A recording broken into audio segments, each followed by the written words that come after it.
bienvenidos. Es un honor para mí ser parte de su formación y aprendizaje y continuar con ella en la asignatura de Derechos de la Niñez y Adolescencia. Por ello les invito a que discutamos un tema novedoso, como es el coprotagonismo, un nuevo paradigma. La doctrina de la protección integral actual propone una aproximación al paradigma del coprotagonismo de la niñez y adolescencia, en tanto es un enfoque en el que su participación aloja un salto cualitativo al incidir en el ejercicio del conjunto de los derechos, colocando a la niñez como actor sociopolítico. Para ello, partamos de la noción de adultocentrismo, a fin de analizar críticamente desde esta perspectiva a la Convención sobre los Derechos del Niño y sus concepciones, especialmente sobre niñez y participación. Si bien es cierto, la Convención ha dado lugar a un tratamiento concreto y simbólico de niños, niñas y adolescentes como sujetos plenos de derecho, no resulta esto suficiente en razón de los derechos de participación que figuran en la Convención para instaurar una ciudadanía plena. El enfoque de derechos expresado en la doctrina de la protección integral resulta entonces insuficiente per se para sustentar el involucramiento de dichos sujetos en cuestiones políticas y de ciudadanía, y no problematiza el carácter adultocéntrico de nuestra sociedad. Debemos tomar en cuenta que la Convención fue íntegramente elaborada por personas adultas y que la historia oficial de los derechos de la niñez omite la participación y protagonismo del sector de la niñez y adolescencia. De esta manera, a través de este foro asincrónico, realizaremos una crítica jurídica. En primer lugar, si en materia de niñez y adolescencia se puede hablar de paradigma en cuanto al tratamiento de situaciones jurídicas, e iremos más allá en cuanto si a la niñez y adolescencia se puede considerar y constituir como un actor social que no puede seguir siendo excluido de los procesos generales de carácter sociopolítico de nuestro país. En sociedades adultocéntricas, los derechos de la niñez y adolescencia son elaborados y definidos íntegramente por adultos, sin participación alguna de las nuevas generaciones, tal como ocurrió con la Convención Internacional sobre los Derechos del Niño, la cual dio lugar al tratamiento de las personas menores de edad como ciudadanos, y esto ha representado un avance innegable en materia de derechos. Sin embargo, los derechos de participación que figuran en la Convención resultaron por demás limitados, restringidos e instauraron una ciudadanía a medias, o al menos parcial. En esta línea, una sociedad fuertemente adultocéntrica y patriarcal obstaculiza el avance en la conquista real de los derechos de la niñez y adolescencia. Es en este sentido que entendemos que el paradigma de niñez que subyace a la Convención sobre los Derechos del Niño, conocido como paradigma de la protección integral, si bien postula a los niños y niñas como sujetos de derecho, no los reconoce abierta y definitivamente como sujetos políticos, y además habilita a la reproducción del adultismo, que caracteriza al modo en que tienen lugar los vínculos intergeneracionales en nuestras sociedades. Ello nos lo dice la historia de los derechos de la niñez y adolescencia, que ha sido protagonizada por políticos profesionales, funcionarios intelectuales, pero todos ellos adultos, quienes monopolizaron las acciones para proteger a los niños, dando escasos o bien nulos espacios para ser escuchados y compartir sus experiencias, lo que propiciaría dar paso a la instauración de un paradigma nuevo como es el coprotagonismo de la niñez y adolescencia, como un horizonte emancipatorio para ellos.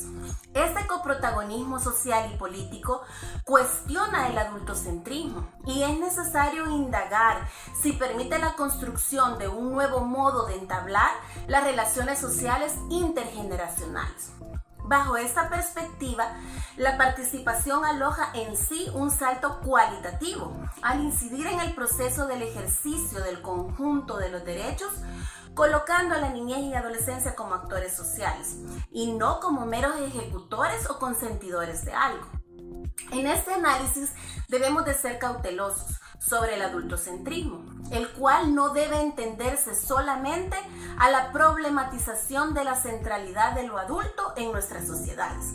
Se trata de reconocer más bien el carácter conflictivo de las relaciones entre las generaciones, en tanto vínculo asimétrico que contiene y reproduce autoritarismo y desigualdad. Es decir, problematizar las relaciones entre el mundo de la adultez y de la niñez desde una perspectiva crítica del adultocentrismo, asumiendo la relación desigual de poder y los vínculos conflictivos inter e intrageneracionales. Es un hecho político y académico reciente y necesario de estudiar. El adultocentrismo se trata entonces de una estructura sociopolítica, cultural y económica, en la cual el poder es ejercido por los adultos y la niñez y la adolescencia son sometidas a un lugar subordinado y de opresión. La trascendencia de advertir la incidencia de la idea de infancia hegemónica como modo normal de ser niño hoy y como representación social asimilada como lo natural en los niños es la anulación de todas las formas de ser niño y adolescente. Esta niñez y adolescencia hegemónica entonces no es otra que la consagrada en el discurso hegemónico de los derechos de la niñez, que se instituyó y globalizó a partir de la sanción de la Convención sobre los Derechos del Niño, que no diferencia niños de niñas y que entiende a la niñez como una etapa de preparación para la vida adulta, reproduciendo así el carácter patriarcal y adultocéntrico de nuestra sociedad. Durante todo el siglo XX, antes de la promulgación de la Convención sobre los Derechos del Niño, el llamado paradigma de la situación irregular organizó el universo legal en lo que a niñez se refiere. Se trataba de una definición general de niño como objeto de tutela, basada en la idea que existen niños en riesgo o peligro material o moral, que debían ser salvados por el Estado. De este modo, bajo la pantalla de la protección, se justificó una indiscriminada, abierta y discrecional persecución hacia los hijos de los trabajadores, pues para quienes ejercían el patronato, prácticamente todo niño pobre se hallaba en peligro moral o material, lo que habilitaba al Estado a tutelarlos, corregirlos y reprimirlos. Ante dicha situación tan radical, la Convención entonces instituye el cambio de paradigma, de la situación irregular a la protección integral. Su existencia impulsó la consideración de los niños como sujetos de derecho, condición que se materializa principalmente en el reconocimiento de sus derechos de un modo independiente a los otros miembros que conforman a su familia, ya sean aquellos derivados de su condición de seres humanos en general, como aquellos que se derivan de su especificidad como niños. En ese sentido, es innegable el aporte de la Convención en línea de instituir nuevos principios relativos a la ampliación de ciudadanía y el tratamiento concreto y simbólico de personas menores de edad como ciudadanos. De hecho, antes de que fuese pactado el derecho de la opinión, los niños vivieron sumergidos en un silencio social, violentamente impuesto. Sus pensamientos, sentimientos y juicios estaban condenados al desecho, tanto que ante cualquier expresión de ellos era legal y legítima la violencia verbal y física para corregirles. Es desde esta óptica crítica que, aunque reconocemos su valioso aporte, afirmamos que los derechos de participación que figuran en la Convención, por demás limitados, restringidos y parcelados a lo largo de la historia, destinaron a los niños a una ciudadanía de segundo nivel. Así, el enfoque de derechos de la doctrina de la protección integral resulta insuficiente para comprender y reflexionar sobre el involucramiento de los niños en cuestiones de política y de ciudadanía. De esta forma, podemos concluir que la niñez no es una etapa de la vida aislada del entendimiento general de la condición humana. La ontología es la misma, es decir, si el ser humano es un ser social e histórico que varía de acuerdo a los tiempos, lugares y circunstancias en que habita, la niñez es, por añadidura, una construcción social e histórica. Esto significa que es posible ser niño o niña de un modo diferente al impuesto por el modelo de infancia hegemónico. Resulta necesario superar el adultocentrismo, que construye una noción de niñez hegemónica. Resulta válido entonces cuestionarnos para avanzar hacia otros modelos de la niñez. En primer lugar, es posible considerar una ciudadanía que incluya la niñez y adolescencia, no solo como colectivo con derechos específicos, sino también como un conjunto de subjetividades con incidencia real en procesos generales de carácter político y social. Segundo, postular el protagonismo de la niñez significa entonces que los niños se comporten como adultos.